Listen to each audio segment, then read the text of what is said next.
to go. Hi, Good everybody. morning. Hey, everybody.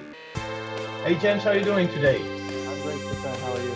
Thank you very much. So today we are with my BBTV broadcast channel, and we are welcoming and hosting GSU Solution, all port downtown Montreal.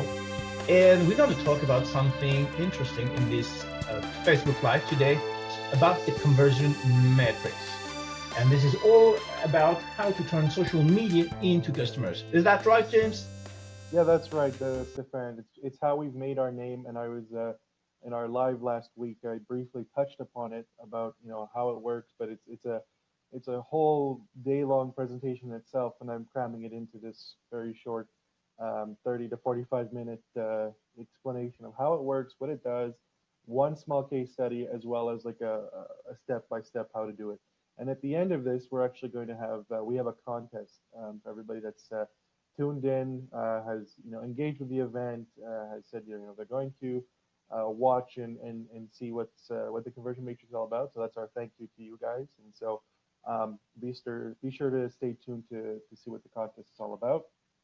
But yeah, the conversion matrix is a powerful tool. It basically takes traditional marketing tactics and techniques, brings them into the 21st century, and really starts paying attention to what customers really want to know or what customers really care about. And so in our program, the JSU program, you can always check it out at the grow.jsusolutions.com/JSU.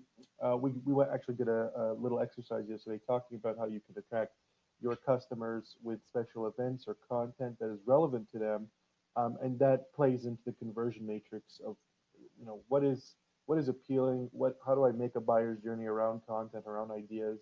And so we're going to go over that today and touch upon that. Great. So we're gonna kickstart that. So let me just put the screen all together. So I'm gonna be back in the in backstage behind the scenes. I love to be there. I'm the man in the shadow, and I will leave you all the place. If Nathaniel is cooler has sorted out his car problems with mechanics, then he will catch back with us in a few Perfect. minutes. So I all I the got audience is yours, James. perfect. Thank you.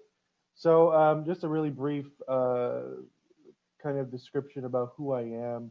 I'm a speaker, a Facebook advertising expert. I'm known as one of the top tier Facebook advertisers in Canada. I am a marketing strategist. I do consultation probably 3 or 4 times a day with people that are either clients, people that just call and they said, I heard about you, and they want to know a bit about how they can, amplify their growth or do something special to attract their customers. So I focus on strategy as well.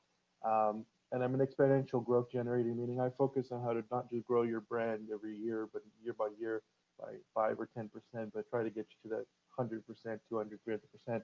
I myself have grown JSU for about 6 years now, and JSU Solutions every year has grown by about 2 to 300%. So very exponential growth for myself, and I'm using the same techniques I applied to my business to grow and grow clients. So I've spoken at a couple of conferences, universities, corporate events over the last 5 years. I'm a huge hockey fan, and I'm doing a strong movement towards creating change for entrepreneurs, founders, and small business owners, so they can actually have marketing strategies that are very potent and effective in the palm of their hands without it costing them an agency price. So that's a bit about who I am and what I'm all about. My company, JSU Solutions, I have no partners, by the way, those are just my initials. My company, JSU Solutions, is a full service turnkey marketing strategy execution firm. Our two, we do everything, but our two specialties are really Facebook ads, buying, and strategy. So not just how to attract customers and who's your customer, but also really narrowing into the execution of attracting them, as well as something called the growth hack marketing funnels. And in this case, we've rebranded to be called the conversion matrix because A, it sounds cooler, and B, there's a lot more power behind what it does rather than just saying it's a funnel. It's a bit more than that. we work with all kinds of people, medium to large size businesses who spend between 20 and $100,000 in monthly ad spend, to small businesses who don't spend, who spend less than 2,000 or less than 5,000. And so we do strategies with them and execution. We work with startups where they join our accelerator program, which is a mentorship back and forth. And so that's quite successful. We only take about 50 companies a year. But that really helps people who are trying to grow themselves. They have a team, but they need some strategies, they need some, business level ideas and that kind of stuff. So we act as a interim CMO for hire. And for entrepreneurs, for founders, small businesses that don't want to spend any of that, but still need to learn how to grow their business, or still need to learn how to, take their brand to the next level. We have this program called JSU YOU, and there's going to be a contest at the end of this presentation, so you can kind of get your leg up and try to get in the group. But it's going to be a fun thing, and so far we're growing, almost doubling in size every week, and I'm constantly pouring in strategies, one-on-one sessions, entrepreneur stories. I'm sharing blueprints, tools we've developed, like agency level tools that we've developed, resources we're putting together to give to you guys in that group, just so that you can start, growing your brand and taking it to the next level. So very exciting, very powerful kind of offering that we have there. And so what we're looking for is people who fit that kind of makeup. So that's the biggest question is, do you guys, or who are members of the AIDA? So the AIDA is something that came from 1899 from Elias St. Elmo Lewis, and I'm not going to bore you guys with history. But what I am going to say is it's important to understand the concept. The AIDA is a very, it's a legendary marketing funnel of sorts, right? It kind of even looks like a funnel. And it revolves around four things. It revolves around attention, interest, desire, and action. What that means is, how do you get someone's attention? What do you do in that step? And then how do you get them to be interested? What do you do in that step? And so on and so forth. Very common, very popular go-to strategy when it came to legacy media, especially the 60s, 70s, and 80s. The thing is that there's a lot of companies out there, a lot of brands that still use this concept when applying social. And it works very, I would say, sparingly. A lot of the clients that we come in, that come to us and we work with, where we're doing a custom conversion matrix for them, they are basically building or working on the old principles of AIDA, which is fine. It works for some, but more often than not, they're coming to us because something's not working. So just to kind of give a refresher, a funnel is basically how a journey or a series of steps to get a customer from point A to point Z to buy, or to be a repeat buyer, or to be a referral. So some of the things we have here are paid ads. So the traffic source. How do I get a paid ad, or how do I get, it could be an influencer, it could be something like that. Where do I send them? I send them to a lead magnet. A lead magnet is a microsite. It's a one-off web page that you offer something. It's focused only on getting an email, or focused on only getting one purchase. There's no kind of distractions about learn more here and there. And then it kind of follows this sequence of a thank you email, a tripwire, which is like another landing page that upsells you with something more expensive, saying if you like this, you'll like that, and so on and so forth. But it's very mechanical, this concept and this model. And so the interesting thing here is, we're starting to sprinkle some social in here with retargeting and with paid ads and this and that, but it doesn't necessarily pay attention to your customer, or pay attention to your potential customer, or even give them a reason to buy. At this point, if they're looking at you and they're just saying, oh, that's a really great deal, I like it, that's a kind of a one and done kind of scenario where you would have to do it all over again, so on and so forth. So what the conversion matrix does, it essentially turns social media users into buying customers. Hey, Nathaniel, how are you? Very good. We've got a bit of a standstill here at the moment because we kind of hit -5 and it caused a few problems this morning. But Not a lot of snow yet, not like you guys in Canada, but you know, the UK, whenever it snows, it just sort of causes this massive problem, really, for everybody. -5. I would be super happy if we had that's shorts weather for me, man. I mean, that's everybody in Canada is like amen to that. But no, man, we were just going over the conversion matrix and how it applies to traditional funnels. So I went over the basics, and I went over who we are and what I do. And I'm really getting into the nitty gritty about what's the focal point around the conversion matrix and what it does. And I even have a small case study as well as a contest at the end. So that's the Cool. a lot of good stuff. So you're gonna really like it. Awesome. Awesome. Looking forward to that. So I forget to. I'm sorry. I think I might have asked you this last time, but I forgot. How did you come up with this concept of the conversion matrix, James? So I have a psychology background, right? I mean, a lot of like really well established marketers, they have some kind of psychology training. I mean, I have a degree in it, and I also had a design background, and it was kind of one of those aha moments where I was like, it kind of hits you like a ton of bricks. And then so I was sitting in my my living room, and it was before I started the agency. I was just really going back and forth, and I was playing with design, I was playing with social, and I was big on Twitter. It was like I had an account of 3,000 followers before I actually even thought about doing it as a business.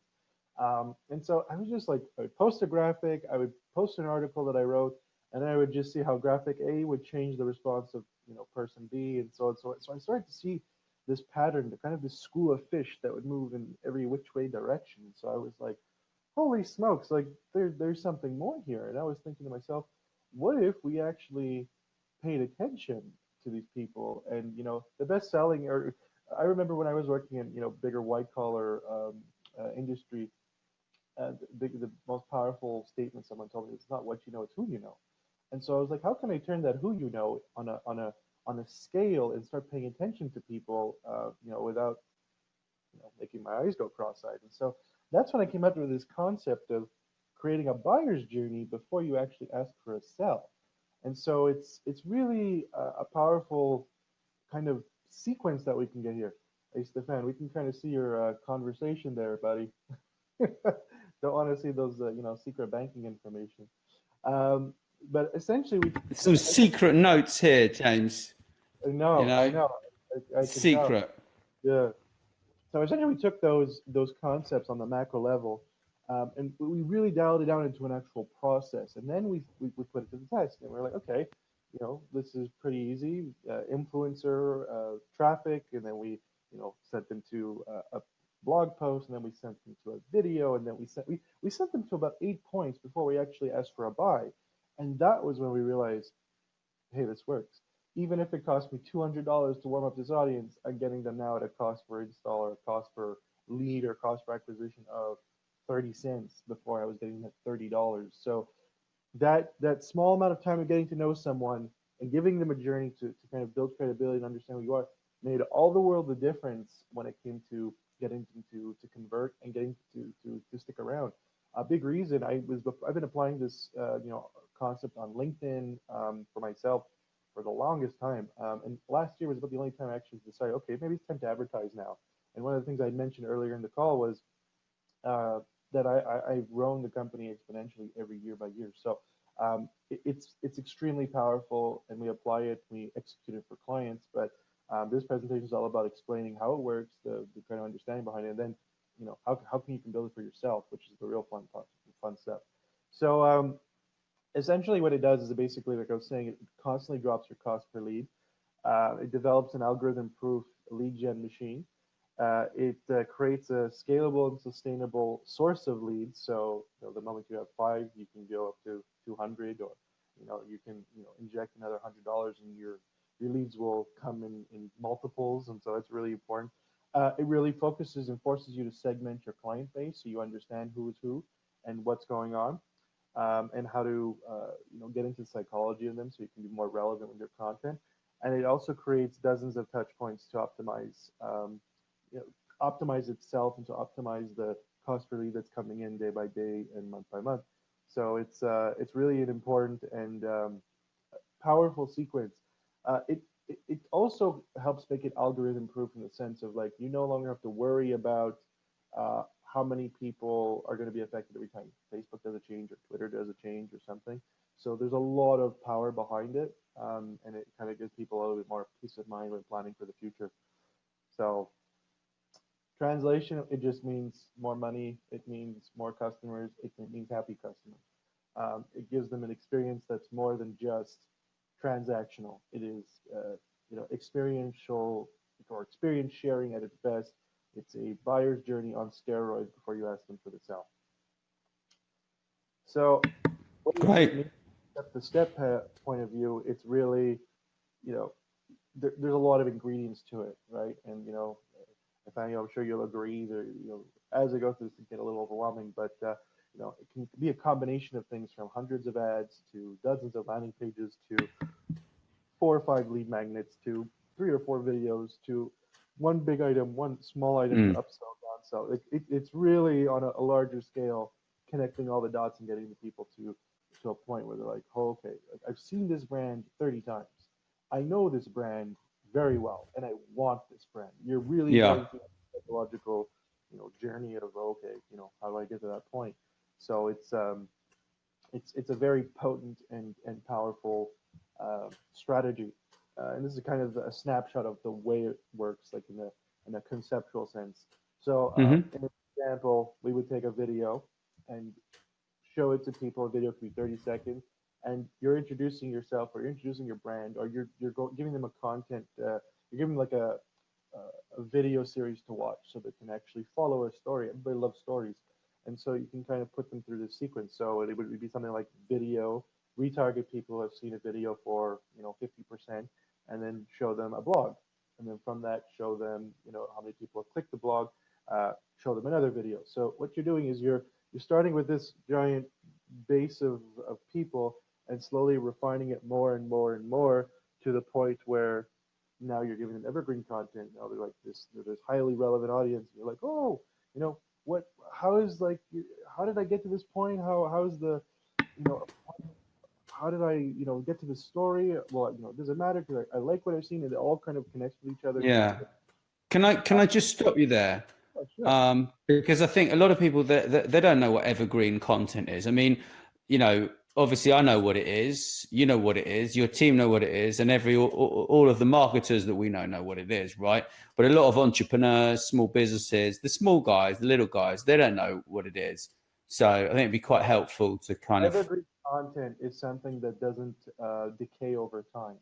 Meaning that, let's say you are a insurance broker, and you want to speak to, I don't know, homeowners and try to attract them there, and you build a list of 15 things homeowners need to know before buying their next house. That content will be relevant for the next 3 to 4 years, not the next 3 to 4 days or 3 to 4 months. And so that itself could be a graphic, that could be a blog post, that could be a list that you ask for an email, like a lead magnet that we were talking about. And so that there has no date stamp. It's really something that can stand the test of time, at least for a year. And so evergreen content is about something that is recyclable and reusable and it never becomes irrelevant. Thank you. Thank you. So, yeah, my pleasure. And so you can go from, let's say, that lead magnet to now people have downloaded that lead magnet, give them a page post, and again, retarget people who have seen a piece of content on Facebook or Twitter, and engage with them and take them to the next level of, well, on Facebook, you can retarget people who have actually liked or commented or shared or clicked something. So it's very powerful on that platform.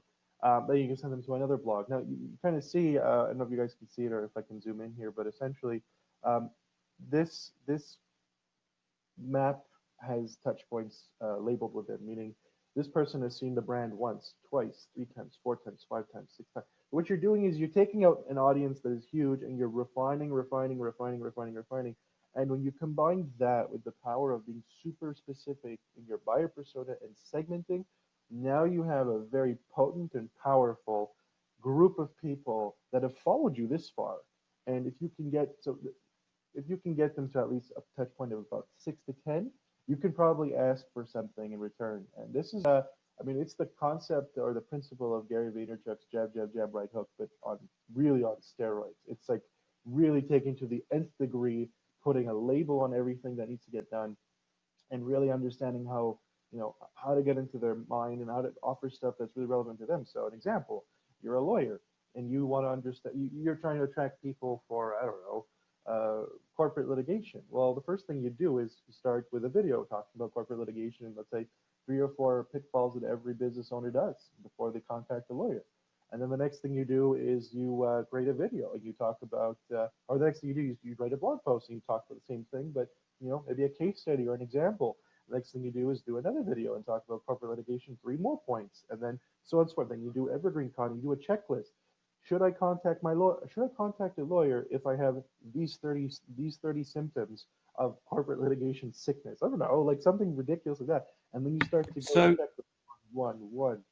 so these pieces of content that you're giving these things away, right? They have to add value, yeah, because anyone can download a list, right? But if it doesn't have like really great value, or the video isn't of good value, or they can't do something with it, then it's kind of just like a bit of a waste of time, right? Absolutely. Everything has to be interlinked. So one of the steps I have in the how-to is map it out, understanding how to understand what your story is and what your message is and be consistent, and give them a strategy or give them something that is more than just telling them they have a problem, call me for more information. Give them some kind of great example, this live video.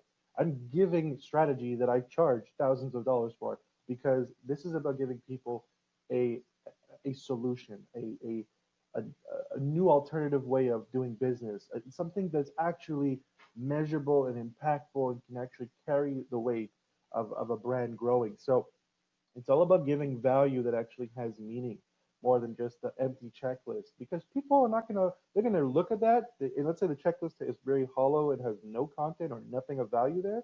And even the guy, like the brand who's putting out there knows it, they're never coming back. You've officially like burnt your bridge. So it's really important to drill in, the kind of value you're putting in there and give them something actionable. That's really important. People want to have a takeaway of how can I use this today, right? So, big reason why I have a how-to at the end of this thing. But that's really, really important. It's a great point you brought up, Nathaniel. Thank you. So yeah, I mean, it's a bit overwhelming for some people, most certainly. It's quite mind-blowing, really. But yeah, dear God, but it is quite amazing, right?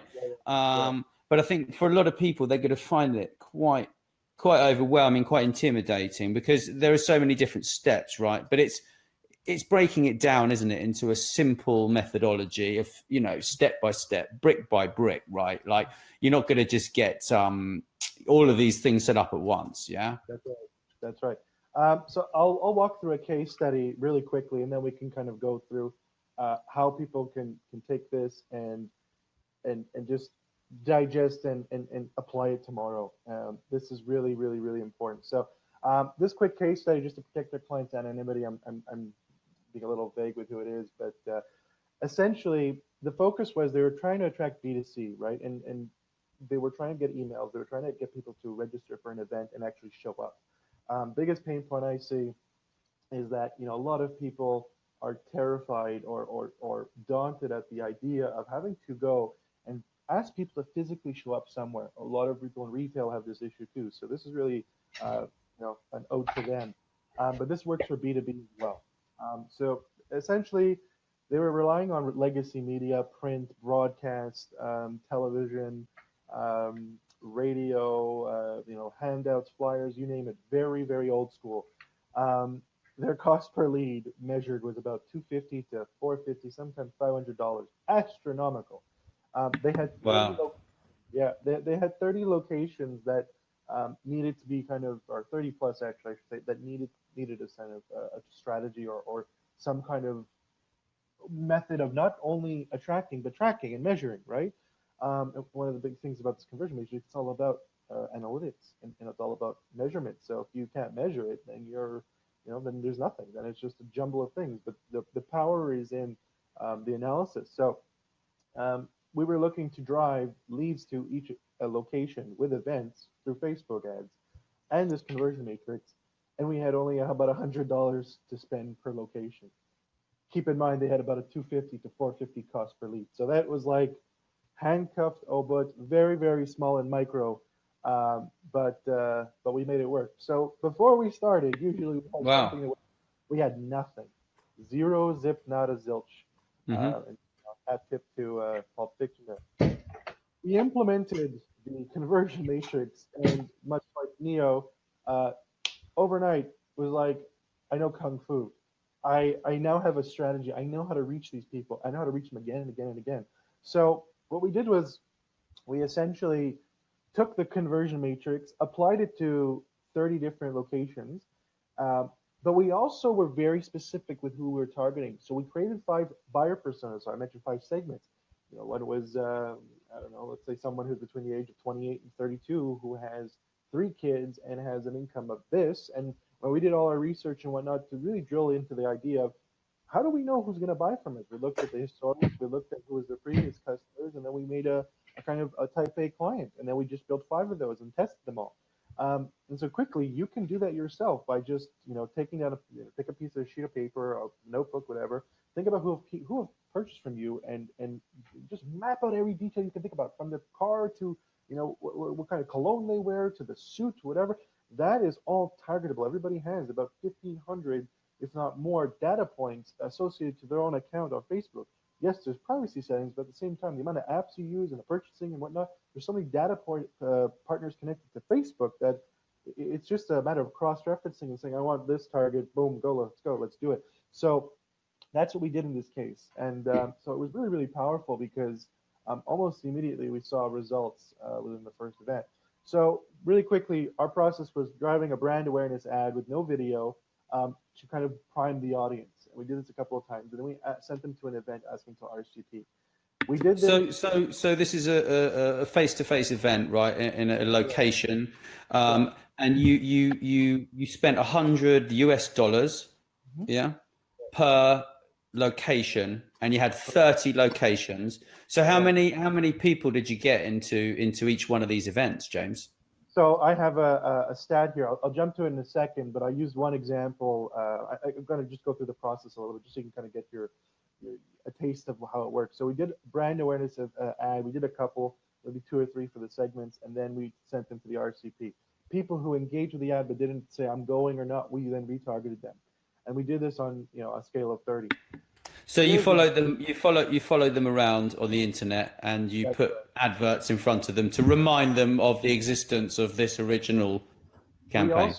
We also drip them a bit of content. So just simple social media posts, a Facebook Live that we asked the client to do, and we kind of fed that same sequence, drip by drip, content between content. So the first event for one location, just because we'd be here for another 2 days if I went through every single one, but the first event, which was really exciting, we had 8 clicks, but we had 6 event responses. So because of how we segmented, the accuracy and the responsiveness was almost at 100%. Now, you go to any web guy or any marketer that says, yeah, I have a conversion rate of 75%, they're going to be like, impossible. It doesn't exist. So this was really exciting for us because when we measured, we actually had 6 people or 8 people plus another 3 that were friends of friends that told them about the event that showed up. So we were talking about over 150% ROI, which is mind-blowing, right? So that it gets better. So the next thing we did was the touch points made from that concept and from that sequence, we looped them in for a second round, and we had an event 2 months later. And so we put in an opt-in for reminders. We gave them a bit more of drip content, more and more. And then each location, by the time we were ready for the second event, had 4 to 6 touch points. Really key. But what happened? We saw RSVPs increase by 350%, and our cost per lead was chopped in half. So I mean, this is the same location, the same correlation, the same overlap, but the results were mind-blowing. And this is literally just a screenshot of our Ad Espresso account that we're using. So it kind of, in the smallest of instances, with the smallest of budgets, really kind of, it's a sobering realization that this works, and this is the power behind giving someone a buyer's journey and giving them this bread of cook, or this gingerbread trail to people to follow, so they can actually say, yeah, I want that. Oh, I really don't want to miss it the next time, or I have to tell my friends. Interestingly enough, what was happening is every time we had an event, and events are really powerful this way, and you say I'm going and attending somewhere, there's a notification for anybody that's near you saying, hey, so and so is going to an event near you. Would you like to go? That's organic. And so we kept seeing organic opt-ins. We weren't paying for that.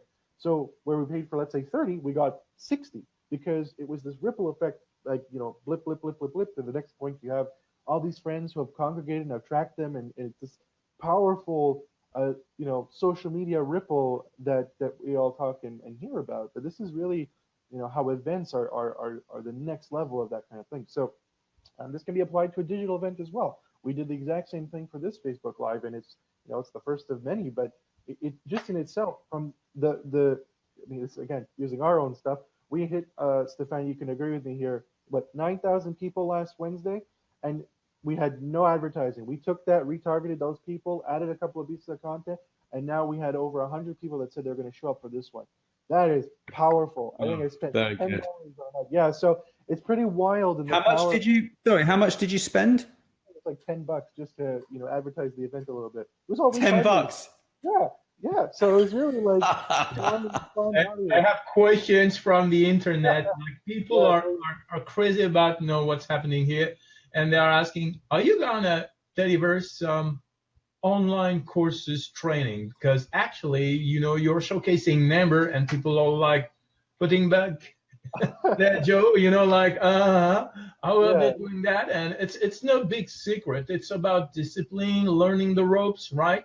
And getting the things rolling. So, that question would be, hey, where can we go to attend those online classes? Because people, anyone can buy a Facebook app, but they understand that there is a process.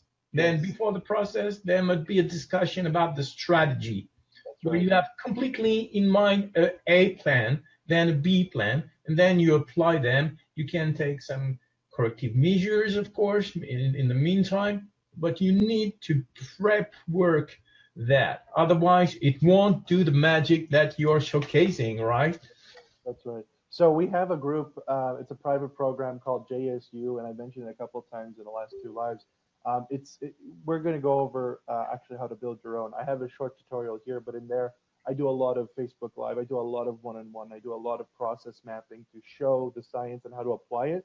That's the entire point and purpose of that program, is to bring accessible techniques and marketing strategy and acumen to people who can afford to spend, $8,000 on a funnel. I'm being very generous when I say 8,000 because that's on the low end. But just to say, like, there's a lot of goodies in that program. So there's a contest at the end of how you can potentially get in for free. And how you can enter. But it's everything about this will all be in the JSU program. Good question, though. So I guess the next question, or the kind of summary Cole's notes of this, is over 4 events for 30 plus locations, the common theme was cost per lead kept dropping by 50%. Eventually plateaued at, let's say, about $1 or something. And keep in mind, we were looking at a $450 cost per lead when we started, right? Not too shabby. Lead volume, every time we offered a new sequence and offered a new event and a new kind of campaign with all these breadcrumbs, increased by 30 to 45% every time. And what I was mentioning is a lot of people there's residual traffic happening, a lot of tagging, and a lot of letting people know, hey, yeah, we should join, and so on and so forth, and we should add more people, and let's invite my friend Tim and John and so on and so forth. So that had a very powerful and profound effect on the performance of the campaign. And that's the way the conversion matrix works, and that's the beauty behind it. Needless to say, everybody was happy, including myself. So what does this mean? Well, this is just to illustrate the conversion matrix as a buyer journey on steroids, can be applied to any platform. It can work for both B2B and B2C. It literally takes the IDA process and magnifies it and really focuses on the customer psychology. It can vary from selling high-ticket items out of $100,000 to selling simple, not selling anything and just doing simple email drip campaigns, to really focusing on 50 to 100 touch points, or could be 5 to 10. I would say 10 is probably like a safe bet before you start asking for stuff. But this is really a very powerful tool to have in your arsenal to grow your business long term. So wow. Yeah, it's a powerful thing, man. It's what's made my name and what's made our name and our success over the last 6 years. And this is the first time I'm actually sharing it, which, I mean, I did a webinar for Hootsuite the other week, but apart from that, those are the only guys who have seen this, right? It's not for my clients, so, and they all have a Yeah, yeah. NDA with this strategy, but It's amazing that everybody can use it, you yeah, know, and everyone will find value from it because there's a lot of confusion. I mean, I did a Facebook course with Mari Smith, like how many years, 3 years ago or something. And at that time, running a Facebook ad was an absolute nightmare. This course was like, it was crazy. It was like 3 hours or 4 hours a week, plus like 5 or 6 hours study a week. And even then, at the end of 6 weeks, you come out when your brain is just absolutely fried. So to have someone kind of holding your hand with this is actually, I think, really, really useful. I'm looking forward to seeing more of it and what it can do, really, you know? it's interesting what you're saying about ads. So big thing 3 or 4, even 5 years ago when I was starting, 6 years ago, making ads was not easy. And because it wasn't easy, not many people wanted to do it. And because not many people wanted to do it, there wasn't market saturation. It wasn't that bad. So if you got an ad launched and you had a simple 3 or 4 step process, people would jump on board because they're like, oh, okay, like, you know, it's the first I've seen of this, not so bad. Now, making ads is super easy. It's accessible. You can do it on your phone on your way to the gym. And it's really not that complicated. But because of that, there's so many more out there. And because there's so much more, you now have to figure out 301 ways to stand out. So this forces you to stand out, and it in a good way. It really focuses on the buyer journey and giving people a kind of like a souvenir, a remembrance that, oh yeah, you know, I remember this video, I remember that, I remember this, like, and this is all appealing to me. Like, actually, I want to, you know, try this new diet that this guy, you know, outlined in his video, and oh, he's doing this kind of workout. This people like all that kind of funnels in and it gives this person more of a journey and more of a, you know, standing out experience rather than just being another fly on the wall and the, you know, endless amount of ads you see. I think there was a study in 2016 or 2015 I was reading. At that point, people were being exposed to both online and offline about 15,000 ad impressions a day, which is astronomical. It's probably much higher now, but you know, it's kind of that kind of it revolves around beating that concept and getting down to, you know, what people really want. So everybody wants to know how they can make their own. So there's a couple of steps that everybody should maybe write down or follow or think about, how can I do this and something like that. This presentation will actually be in the JSU group. So if you guys want to join the contest, enter in the contest, I'm actually going to put this video live with all the slide deck and all that stuff. And you can kind of go, you know, step by step and like, oh, this is so cool. And all I can, you know, take your time and measure it and start doing a blueprint for yourself. But essentially, the first thing you want to do is create a buyer persona. Understand who's going to buy from you, why they're going to buy from you, and give them a reason. So let's say I'll give you an example. I wanted to target B2B pharmaceutical sales reps. Okay, well, what do I look for? I look for what degree do they have? I look at what age range are they going to be, and the age range might tell me, okay, years of experience. Okay, do they work for another company? I put an employer.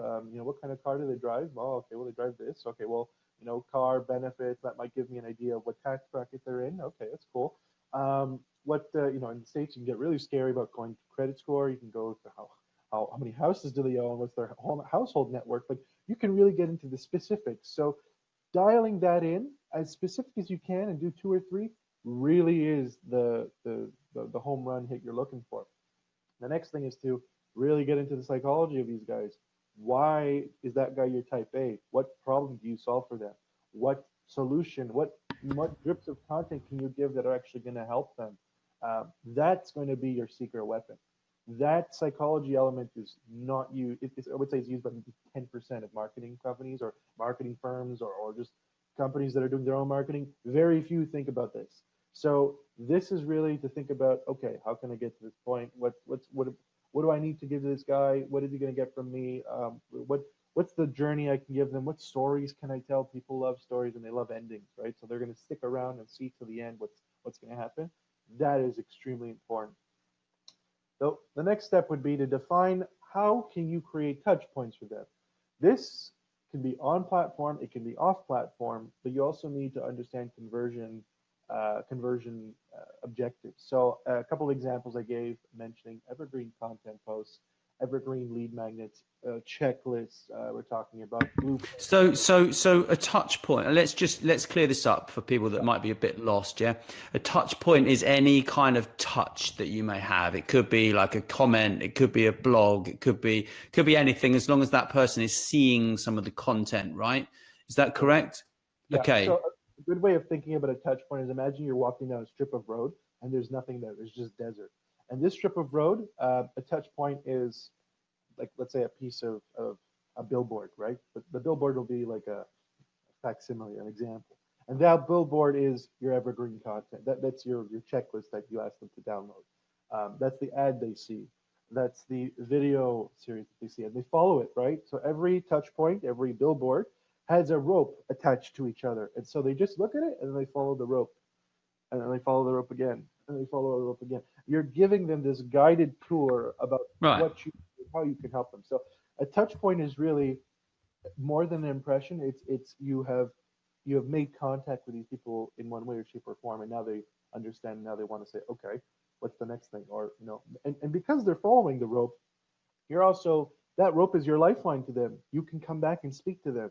That's the real key here. I mean, especially if you get into messenger bots, like, holy smokes, you can literally, Yeah, of course. I mean, we're talking about messenger bots just the other day with my team, and the amount of integration that's there. Think about it, you go to Touchpoint 4, message pops up saying, "Hey, would you be interested in coming to this free networking event because you watched this video? We'll give you a free ticket." And that's like, Yeah. I Yeah. were just talking. You add physical value to a customer to create more of a comprehensive and profound experience. Like, that's crazy, So Yeah. this is really the nitty gritty of it. Very much so. Yeah. I think we should talk about that later. We might have some technology around the messenger bots. I think, Yeah. So when I say on and off platform, I mean on platform is on social, off platform is on something you own. So a website, Yeah. It's possible. It is possible though to coordinate those two. So you actually have one messenger bot that runs them both. So we should talk about that for sure. Absolutely. And then you have to look for the main objectives. Do I want an email? If I get the email, what do I do with it? How does the experience go from there? The objective is a checkpoint. It's not an endpoint. So how do you go from email to, okay, now what do I want with this email? I want to buy something, I want to sell something, I want to raise awareness, or I want to collect funds, or I want to get donations. That has to be very clear. So your main objective is just one. Then it comes back to on platform, off platform, so on and so forth. Yeah, I like the way you explain that. It's about keeping it really simple, isn't it? Because I personally have problems with connecting the dots. So many people do, and I think it's a kind of mindset, of having all this content all over the place, but without having a clear funnel of, where are you taking or leading the people, I would say, not taking them, because you're not taking them anywhere. You're inviting them on a journey, aren't you, at the end of the day? And if you pick the right people in the first place, they're going to buy, aren't they, eventually? Or they're going to take an action, which is going to lead to the sale, right?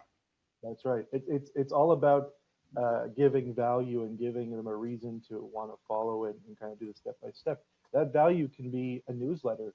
A lot of people think of newsletter as tools, as spammy, but I know some people who have to pay to be on someone's newsletter because of how much value they. That's wild. Yeah. That's an insane amount. And I heard a couple of quotes the other day. I'm like, that's just someone who has mastered the art of value giving, and this is where that's that powerful component that this is. How you can connect the dots and get people to a space where you can just give up more value, and the more value you give, the more they're going to want. It's kind of like an addictive quality. Like, what are they going to give me today? What am I going to get today? Like, this is it's very exciting, and it's kind of this, it has this very acro quality to it that we always, we have like the mouse with the button, just keep clicking. So there's a lot of power there, and this can be applied to a small ticket sell. It could be like we have something called the toolkit. It could be applied to that. That's like our put together 50 ad templates we have, and that's a small sell for us.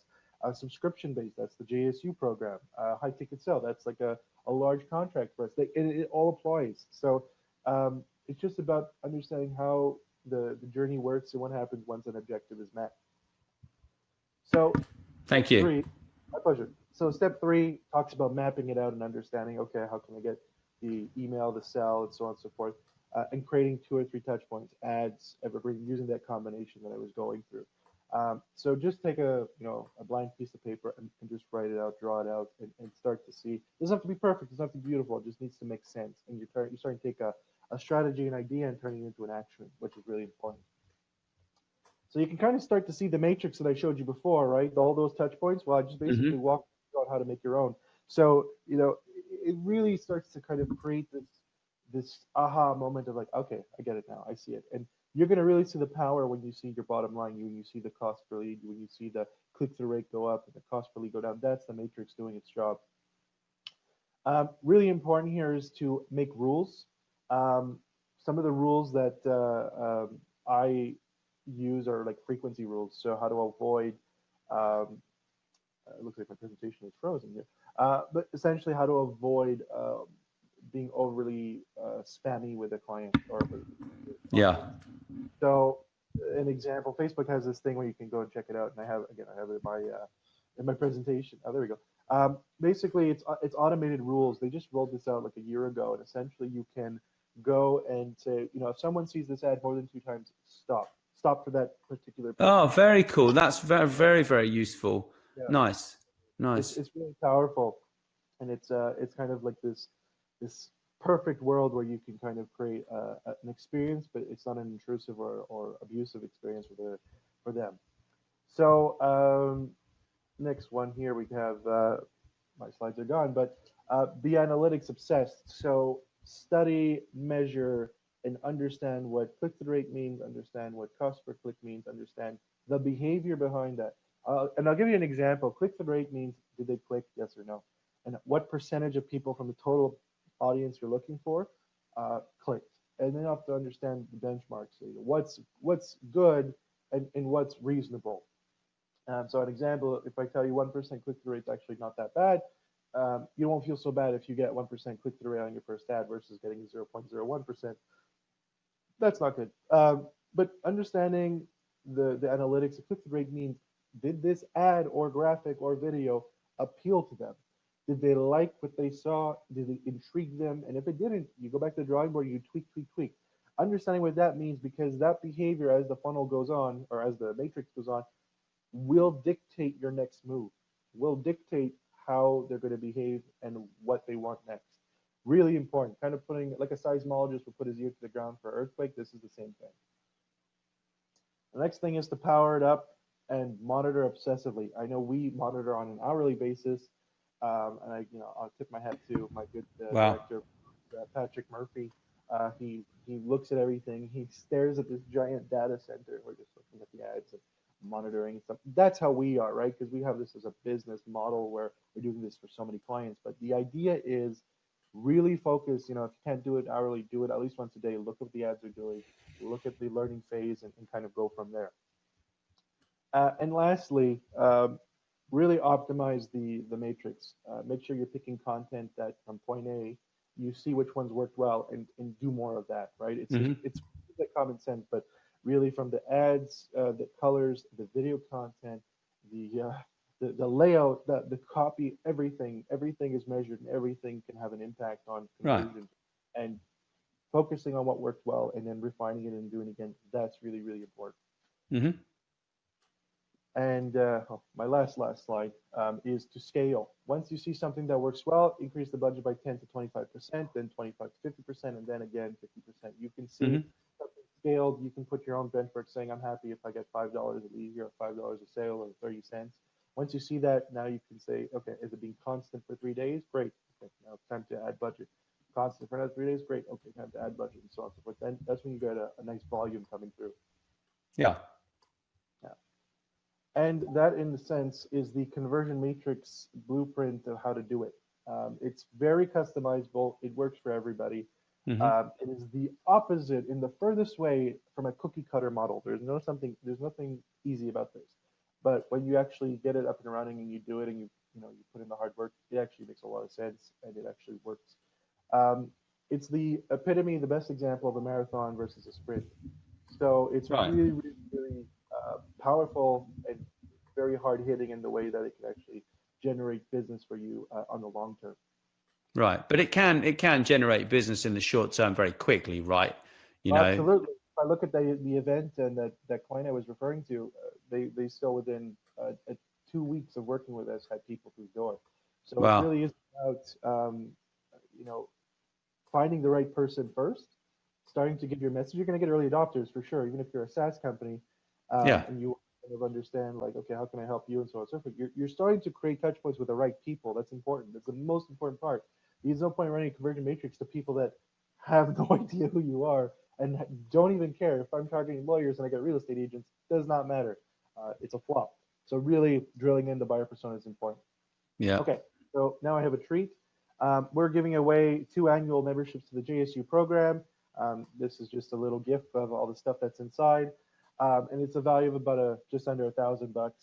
It's 960 US. So um, inside you're gonna get a lot of good stuff, free trainings, a lot of tools we've developed, created ads we've done. We're gonna do buyer persona live, one-on-one. So if you have trouble wondering how can we develop our buyer persona for our conversion matrix, we will actually show you in there. A lot of the group.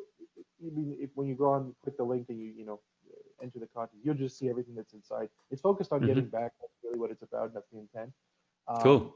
but there's a lot of good stuff there. So how can you enter? You just go to grow.jsusolutions.com/JSU-contest, and then you'll click enter to win, which is right there, and just enter your email, first name, and the fact that you saw this Facebook Live, and voila, you're entered. Now, the good thing about this contest is the more people you share this with, email this to, tag, so on and so forth, the better chances you have of winning those one license, and this applies for 2 people. So a lot of fun stuff. We're really excited that we're launching this contest, and so far we've seen some very encouraging engagement from people jumping on board. Sounds great. Yeah. So that's about it for me. I mean, if you have any questions, you can connect with me on Facebook, LinkedIn, Twitter, our website. I actually have like 5 people messaging me on Messenger right now, which is kind of intense. Um, and that's it, guys. That's it for me. Cool. Thanks, James. It's been My pleasure. interesting. Yeah, It's- quite interesting presentation today. And Thank of you. course, we have a recommendation for Mr. Farah. Stay classy, yes. right? Yes, that's right. Stay classy, San Diego. And Well, we're trying. We're trying. I really want to make a statement here for the audience that don't be shy. Just engage with the GSU solution, because people sometimes think that it's complicated. No, sometimes it is sophisticated, but in the end, a good strategy is a simple strategy. But if you don't engage the conversation, you will never know, right? And the best advice that we could give to the audience is to, jump into the water, start to swim. Just even drafting a first simple strategy to beta test your first ideas, right? With I would say a low budget. Start with a low budget, because when we've been listening to James earlier, he just spent sometimes $10. Yeah, And it's then a very good idea. becomes more money in terms of conversion at the end of the road. After, if you're doing some road trip with the team, and of course you're doing 30 locations, obviously, right, the whole region, whether country, is gonna know about your existing, because you don't just do that. You're doing aside some press release, media interviews, etc. Then it grows, your exposure. But I would say simply just kickstart. Don't be shy. At least for those that are very skeptical, the only thing you have to lose is $5, $10, and then start to do that. After it's about investing time, more money in some insightful action that will give you a ROI. And the only way to discover that is to engage with the GSU solution. This is why the GSU program is perfect for beginners, to be seated amongst other beginners and some more confirmed people with Facebook ads, organic reach, Facebook Lives, different type of people, and all that culture mixed together give you a customer experience. So you can even drive your own customer experience for your prospects. That's right. Yeah. I mean, the whole reason we created the group was to make this easy, because marketing is the furthest thing from easy. And so we're giving all that value, and we're really trying to cram it in with so much stuff because our real goal here is to really help people grow. And now this allowing us to accommodate anybody. I think the JSU group is $40 or $49 a month, which is why this contest is so exciting. So it's a very low buy-in compared to what's actually in it. But the amount of value you're getting, I already have people calling me saying, I can't believe what you posted on your video. It moved me. It really inspired me, and it gave me so many ideas. Just yesterday, I was doing a brief overview of LinkedIn content going through the basics of February. And, we went over one of our good friends, local pub, and we just started going through a couple of ideas and workshopping stuff. And that's what it is. And it was kind of like, light bulb moment. And that's the point, is to create that environment, to create this kind of very friendly ecosystem for ideas to grow and for you to actually be able to execute. It's not just about learning, it's about executing. And that's what the JSU program is all about. Yeah, it's very good to have people make you accountable, because that's half the problem for the solopreneurs, the small businesses. If you're not accountable to someone, you generally don't do much. You kind of just plod along, really. So I think it's going to make a lot of difference to a lot of people for sure. Thanks ever so much, James. And oh, can't hear you anymore. He lost the microphone. Oh, He pressed the mute buttons or something like that. Suspense is killing me. Yeah. I'm going to assume that Nathaniel said, have a good one. We'll see you next week. All right. Take care, guys. Okay, see you next week, guys. Take care.